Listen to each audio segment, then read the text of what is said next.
بار بار بات کرتے ہیں الیکٹیبلز کی. یعنی ایک طرف تو یہ کہا جاتا ہے کہ جو الیکٹیبلز ہیں بڑے بھاری بھرکم سیاسی شخصیات ہیں، لیکن دوسری طرف وہی ری سائیکل ہو رہے ہیں ایک پارٹی سے دوسری سے تیسری پارٹی میں. تو یہ ایک کینسر نہیں ہے پاکستان کی سیاست کے لیے؟ بالکل آف کورس. اب اس کی وجہ یہ ہے نا جی کہ ہمارے ہاں نظریاتی سیاست تو ہے نہیں. آئیڈیالوجیکل گراؤنڈز پہ کوئی لیفٹ دا سینٹر، کوئی رائٹ دا سینٹر، کوئی سینٹرس پوزیشن، ریفارمسٹ پوزیشن، یہ گفتگو تو ہمارے ہاں ہوتی نہیں ہے. پولیٹیکل پارٹیز کا تو یہ ایجنڈا ہی نہیں ہے. پولیٹیکل پارٹیز کی جو تمام تر کوشش ہے کہ وہ کسی بھی صورت میں اقتدار حاصل کریں. اگر سیاست آئیڈیالوجیکل گراؤنڈز پہ ہو تو پھر شخصیات پیچھے چلی جاتی ہیں اور نظریہ سامنے رہتا ہے. لیکن ہمارے ہاں پچھلے 2 سال میں آپ دیکھیں کوئی ایک ایسی بڑی سیاسی جماعت مجھے بتائیں کہ جو اقتدار میں نہ رہی ہو. P T I, peoples party, Muslim League نون، جے یو آئی، یہ ساری بڑی جماعتیں اقتدار میں رہی ہیں پچھلے 2 سالوں میں. ملک کے اور لوگوں کے مسائل تو وہیں پر ہے نا. اور آج جس طریقے سے چاپلوسیاں کی جا رہی ہیں، ہاتھ میں بیگنگ بول لے کے الیکٹیبلز کے لیے لوگوں کو قائل کرنے کی کوشش کی جا رہی ہے، ان کے پیچھے بھاگا جا رہا ہے، تو یہ اب ہماری سیاست کا ایک ایسا پہلو ہے کہ جس سے میں تو قطعاً سمجھتا ہوں کہ ہاں آپ ٹھیک کہہ رہے ہیں کہ اس نے ہماری سیاست کو بہت نقصان پہنچایا ہے. لیکن اس میں سیاسی لیڈران کا اپنا قصور ہے. سیاست کو نظریاتی بنیادوں پر اگر استوار کریں گے، صرف اقتدار کی میوزیکل چیئر نہیں بنائیں گے تو وہی دیکھیے نا کہ آپ اس وقت آپ جو بیانیے سن رہے ہیں، آپ روزانہ ٹی وی ڈیبیٹس میں بھی جاتے ہیں، ایسے لگ رہا ہے کہ جیسے پاکستان میں جو عمران خان کے 3.5 پونے 4 سال تھے، وہ پاکستان کی تاریخ کا بدترین دور تھا. تمام خرابیاں اس دور میں آئی ہیں. اس سے آگے پیچھے تو دودھ اور شہد کی نہریں بہہ رہی تھیں. What would you say to that? نہیں آف کورس دیکھیں جی بہت سی ایسی امتیاز صاحب چیزیں ہیں کہ جس میں کنٹینیوس فیلیئرز ہمارے چل رہے ہیں. ہمیں جن چیزوں کو ریفارم کرنے کی ضرورت ہے، ہم کیونکہ جب وقت موجود تھا ہم نہیں کر سکے، تو آج ہم ایسے نہج پہ پہنچ گئے ہیں، ٹپنگ پوائنٹ پہ پہنچ گئے ہیں کہ اب ہمیں ایک ریڈیکل سرجری کی ضرورت ہے. بہت سی چیزیں، فار ایگزامپل جوڈیشل ریفارمز آپ اٹھا لیں. اس ملک کے اندر عام آدمی انصاف کے لیے تڑپتا ہی رہ جاتا ہے. انصاف نہیں ہے اس ملک میں. آپ پینڈنسی دیکھ لیں of cases in supreme court, in the high courts and in lower courts. Civil cases کے 25 سال 30 سال فیصلے نہیں ہوتے ہیں. فوجداری، ہمارا کرمنل لیگل سسٹم پورا کا پورا کلیپس کر چکا ہے. کوئی ریفارمز ہم نہیں لے کر آئے.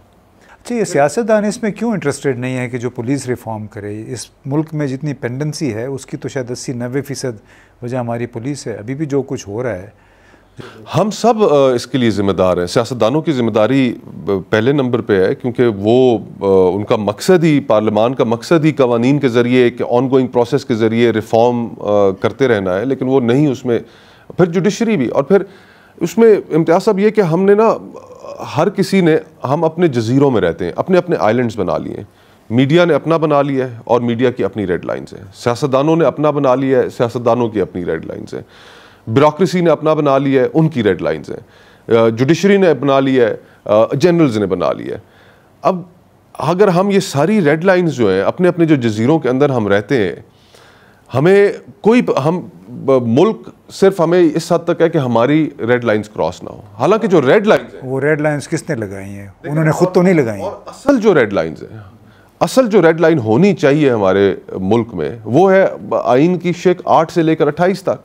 کہ آپ نے، اور آئین ہے ہی یہ، باقی سارا اس کے علاوہ جو 200 شقیں ہیں کہ حکومت کیسے بنے گی، الیکشن کیسے ہوں گے، کون اس کے لڑنے کا اہل ہوگا نہیں ہوگا، آڈیٹر جنرل ہوگا، صوبائی سے، یہ ساری چیزیں میرے نزدیک امپورٹنٹ ہے لیکن امٹیریل ہے. اصل جو دل ہے کانسٹیٹیوشن کا وہ 8 سے 28 تک ہے کہ جو ریاست کا اور فرد کا معاہدہ ہے آپس میں، کہ آپ ریاست کے ہر شہری کی عزت نفس کا تحفظ کریں گے، اس کی چادر اور چار دیواری پامال نہیں کریں گے، اس کو آپ بغیر قانون کے، بغیر کسی وجہ کے سزا نہیں دیں گے، اس کو آپ مذہبی زندگی اپنے طور طریقے سے گزارنے کی اجازت دیں گے. آزادی اظہار رائے ہوگی.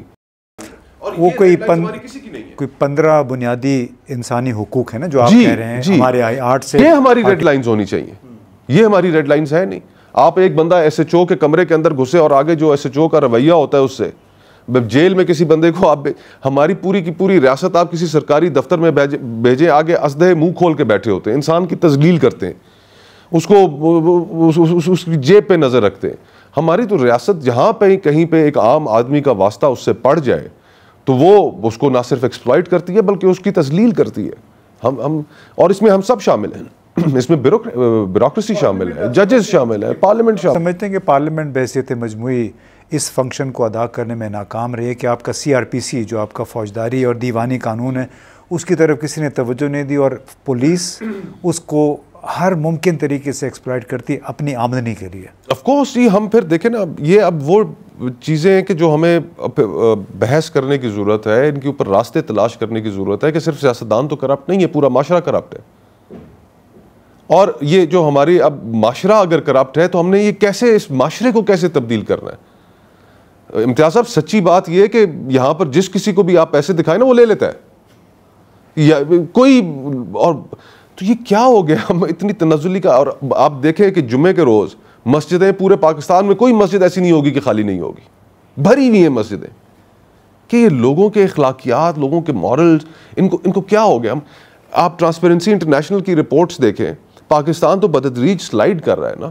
ہم 60-70s میں کم کرپٹ تھے اور آج ہم زیادہ کرپٹ ہیں. عمران خان صاحب کے دور میں وہ کرپشن کا انہوں نے بہت نعرہ لگایا, لیکن عمران خان صاحب کے دور میں بھی ہم سلپ کر گئے اور مزید نیچے چلے گئے. تو ہمیں تو بطور معاشرہ بہت سی چیزوں پہ گفتگو کرنے کی ضرورت ہے. میں کل ایک آرٹیکل پڑھا نیو یارک ٹائمز میں, فریڈمن نے لکھا, اور بڑا ایک ڈیٹیلڈ آرٹیکل تھا کہ مڈل ایسٹ میں کیا چل رہا ہے. محمد بن سلمان سعودی عربیہ کو تبدیل کر رہا ہے, وہاں پر وہ ریفارمز لے کر آ رہا ہے, وہ اس رجت پسند معاشرے کو تبدیلی کے سفر پر لے کے چل پڑا ہے. ہم یہاں پر ابھی تک وہی فرسودہ چیزیں لے کر بیٹھے ہوئے. 19ویں صدی کا مائنڈ سیٹ ہے. ہم نے اپنا مائنڈ سیٹ چینج کرنا ہے, لوگوں کو دنیا کے ساتھ کنیکٹ کرنا ہے, ملک کے اندر ریفارمز لے کر آنی ہے, یہاں کی معیشت ٹھیک کرنی ہے, اپنے پڑوسیوں کے ساتھ تعلقات ٹھیک کرنے ہیں. اب سعودی عرب اور ایران آپس میں بیٹھ چکے ہیں, وہ نئی حقیقتیں اس دنیا میں پیدا ہو رہی ہیں, چائنا کا اثر رسوخ بڑھ رہا ہے. ہم پرانی اپنی سوچ سے کسی بھی صورت میں باہر نہیں نکلا پاتے. آج ہم کہاں کھڑے ہیں, مطلب آج ہم کھائی کے کنارے پہ کھڑے ہیں. نہیں, اگر آپ موازنہ کریں پچھلے 40-50 سال میں تو آج کا پاکستان کتنے سال پیچھے چلا گیا ہے. آپ کہاں پہ کھڑے ہیں؟ جنرل ضیاء الحق کے دور سے موازنہ کر سکتے ہیں؟ جنرل ضیاء الحق کے دور سے بھی موازنہ کر سکتے ہیں, لیکن امتیاز صاحب آئی تھنک کہ ہم ایک ایسے ٹپنگ پوائنٹ پہ ہیں کہ شاید کبھی بھی ہمارے ہاں یہ 3 کرائسس اکٹھے نہیں ہوئے تھے, پولیٹیکل, اکنامک اینڈ کانسٹیٹیوشنل. ہمارے ہاں جنرل ضیاء کے دور کے اندر پرہیپس اکنامک کرائسس اتنا بڑا نہیں تھا. سانحہ مشرقی پاکستان بھی ہو گیا, لیکن اس وقت بھی اکنامک کرائسس جو تھا اور انفلیشن جو تھی, آج اس سے زیادہ انفلیشن ہے.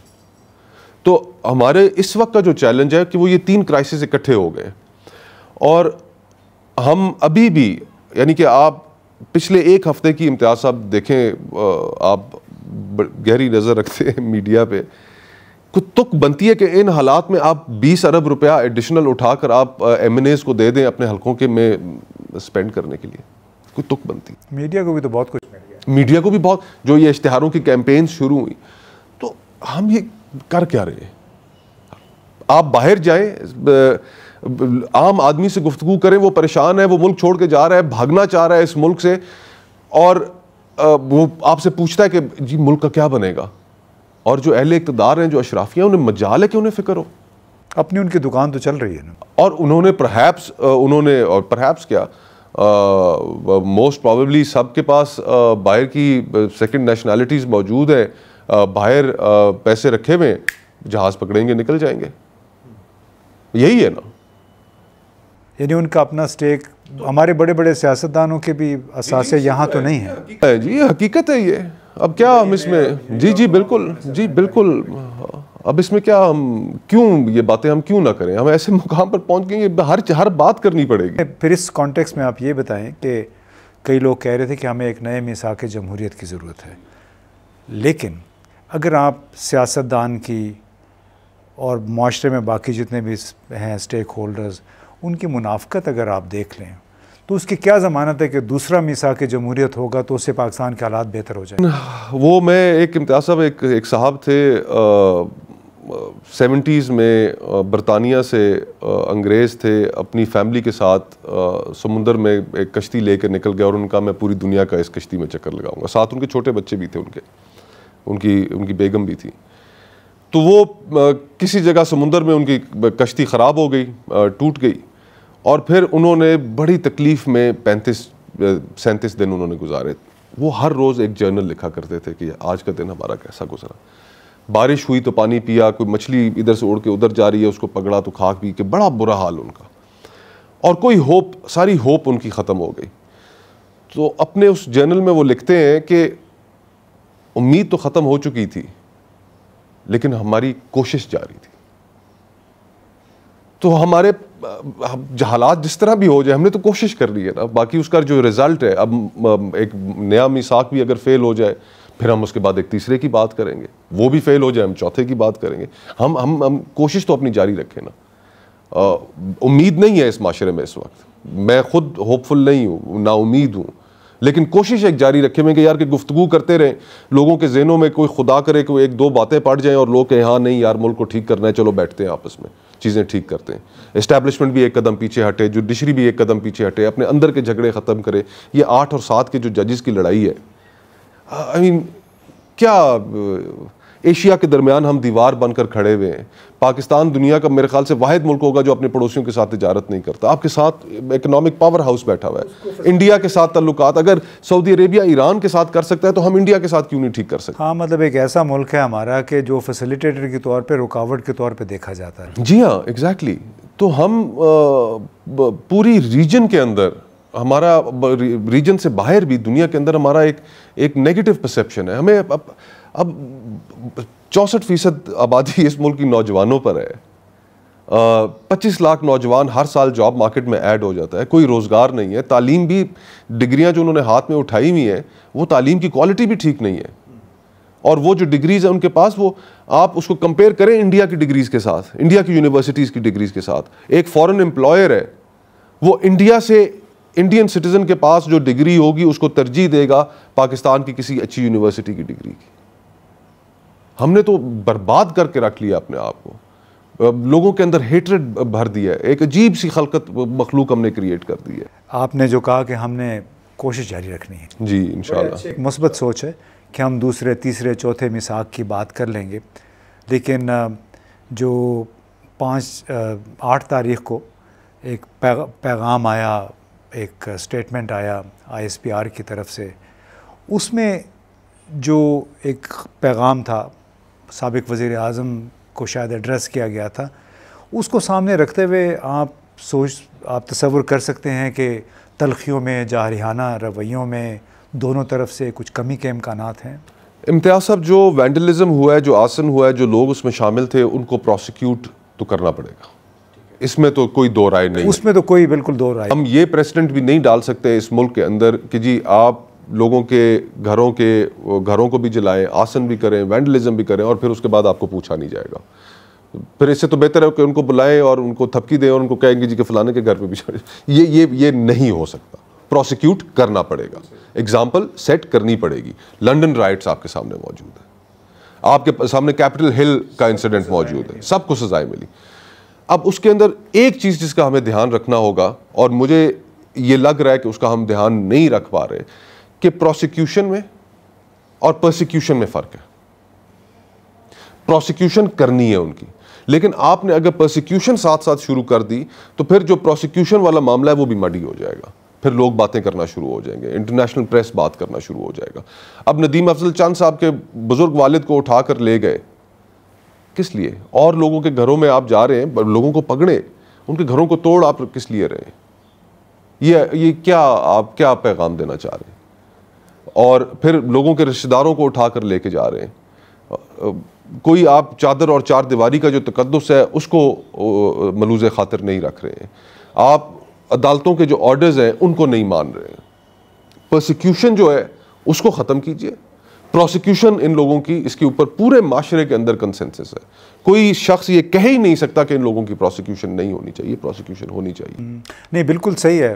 مصطفیٰ نواز کھوکھر صاحب جو بات کر رہے ہیں اس سے دو آراء اس پہ بالکل نہیں ہے کہ پروسیکیوشن ضرور ہونی چاہیے. جس نے غلط کام کیا ہے, آئین کی خلاف ورزی یا قانون کو اپنے ہاتھ میں لیا ہے تو اس کو سزا ضرور ملنی چاہیے، لیکن اس کا فیئر ٹرائل ضرور ہونا چاہیے، جو کہ آئین بھی ہمیں کہتا ہے اور جنرل نارمز بھی کہتی ہیں۔ تقاضا یہ کہ جب تک فیئر ٹرائل نہیں ہوگا اس وقت تک تمام پروسیس جو ہے وہ مشکوک رہے گا، اور ریاستی اداروں کے خلاف اگر ہرزہ سرائی کوئی کرتا ہے، کوئی آتش زنی کرتا ہے، ضرور اس کو سزا ملنی چاہیے، لیکن انصاف کے تمام تر تقاضوں کو ملحوظ خاطر رکھتے ہوئے، تاکہ اس پہ انگلیاں نہ اٹھیں۔